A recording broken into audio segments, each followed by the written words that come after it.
Қазақ халқының негізі әжелері осындай кимешек киген. Біз бүгін Бақыт Тұрсынбек қызының отбасында Бақыт апамызға осындай кимешек кигізу сыйлығын берудеміз. Рәсімін жүзеге асырмадыңыз. Бақыт кимешегі деп атадым. Бұл кимешекті кішкене маңдайына не тағы.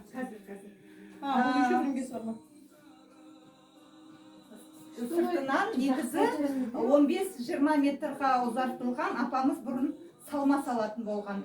Мен кішкене бұны қысқарттым. Салманы 2 метр ғана қылдым. Мына кимешектің сыртына салма салып, осылайынан апаларымыз өстіп салма орайтын болған.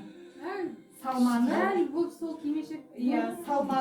негізі апаларымыз артына байлаған, немесе жанына байлаған, осындай қылып.